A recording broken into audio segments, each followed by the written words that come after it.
Et notre invité ce lundi matin est Laurent Sopin. Bonjour. Bonjour. Vous êtes le président de Planète Science Vendée. C'est un réseau en fait créé en 1962 qui regroupe aujourd'hui 10 associations régionales d'éducation populaire spécialisées donc dans l'animation scientifique. Et vous vous trouvez du côté de La Roche-sur-Yon donc, et en cette fin d'année 2023, vous venez de fêter votre anniversaire, vos 5 ans. Tout d'abord, présentez-nous un petit peu votre association, quel est son rôle, ses missions, qu'est-ce que vous proposez ? Alors, Planète Science Vendée a été créée en 2018.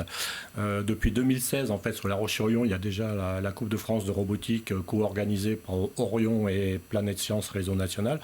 Il a semblé judicieux et nécessaire de créer sur la Vendée une association que j'ai créée en 2018.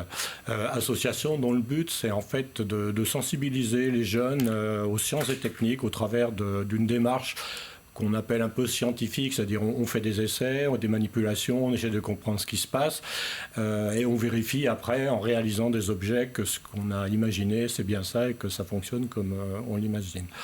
On est installé à la Loco Numérique, dans le Fab Lab de la Loco Numérique, boulevard Louis Blanc. Nos principales activités, alors c'est les domaines classiques historiques de Planète Science, c'est le spatial. Dans les années 60, on commence par les fusées. Spatial, astronomie, robotique, informatique, et on évolue en permanence en essayant de développer de nouvelles thématiques qui peuvent être l'intelligence artificielle, bien sûr. On parle aussi de génétique, on parle des algues.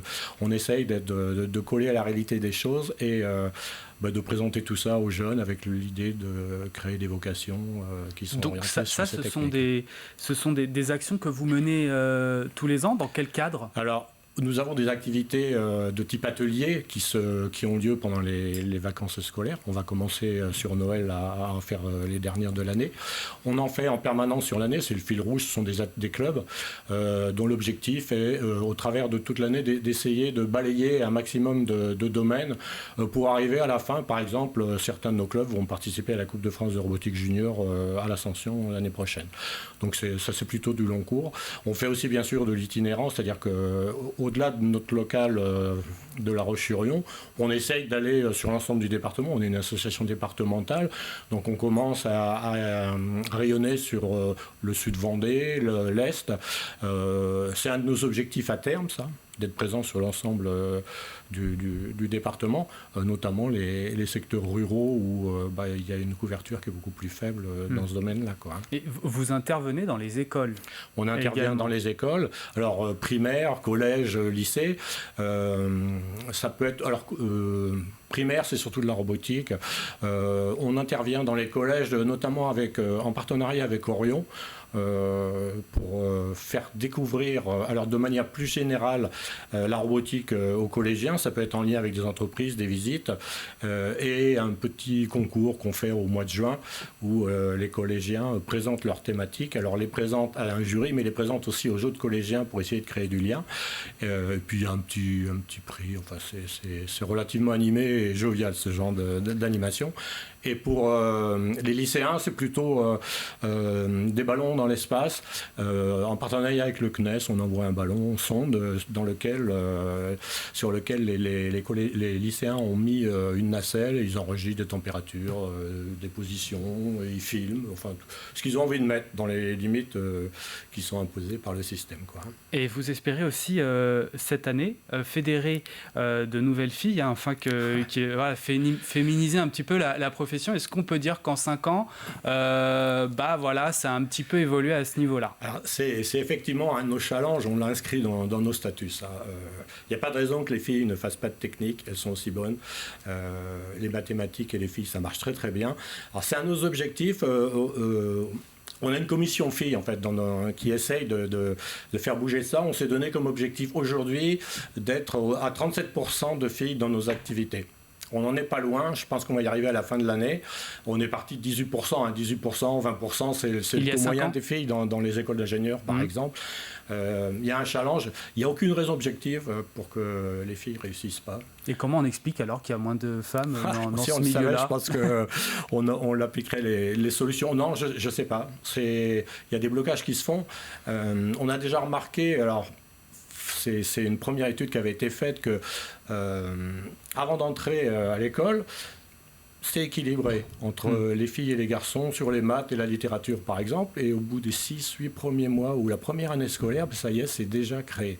Donc il y a quelque chose certainement dans l'éducation, dans les messages qui passent, qui font que ça commence déjà à se séparer. Et nous, on trouve que c'est bien dommage. Et à ce propos, l'implication des filles, on participe à des animations autour de la Journée internationale de la femme au mois de mars. Et on va essayer cette année d'attirer des personnes qui peuvent montrer aux élèves, aux jeunes, qu'il n'y a pas de raison. Oui, puis vous l'avez dit, il y en a de plus en plus, mine de rien, qui commencent à s'intéresser mais c'est compliqué quand même. À la profession, même si c'est compliqué. Quel bilan alors faites-vous sur 5 ans? Plutôt content, hein, malgré la période difficile qu'on a passée en 2020-2021 avec la Covid. On a démarré en 2018 la création de l'association, en 2019 les premières applications, 2020 on était fin prêt, paf, Covid, on a perdu, ça a été un peu plus difficile, mais quand on regarde nos courbes d'évolution en nombre d'adhérents et en nombre de jeunes qui bénéficient, c'est linéaire avec un point bas en 2020. Aujourd'hui on est à 4700 jeunes, alors qui parfois c'est des doublons, hein, mais qui ont participé à nos activités sur 2023. On va franchir le cap des 500 adhérents d'ici la fin de l'année, là. Donc c'est plutôt pas mal. On est bien, on est content. On commence à rayonner sur le département. On va même un peu en Loire-Atlantique. Le nombre de bénévoles est aussi en croissance malgré le Covid qui a été un bon coup de frein et c'est difficile de redémarrer après. Oui, de redémarrer ça la machine, commence à revenir. Oui. Pour arriver à ces résultats, à nos objectifs, c'est bien sûr de faire découvrir les sciences et techniques, mais c'est aussi de créer du lien entre des bénévoles, créer du lien entre les parents. Au travers de toutes les animations qu'on fait, on essaye de faire en sorte que ce soit convivial et que ça se passe vraiment dans la bonne humeur.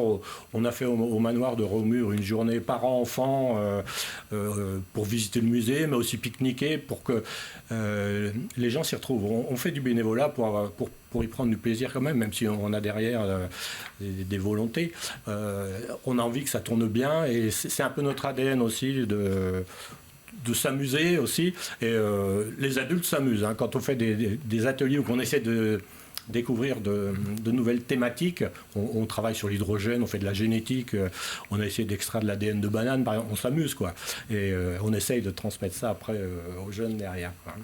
Je rappelle que vous êtes le président de Planète Science Vendée, que vous venez donc de fêter vos 5 ans. Merci Laurent Sopin d'être venu sur le plateau de la matinale de TV Vendée.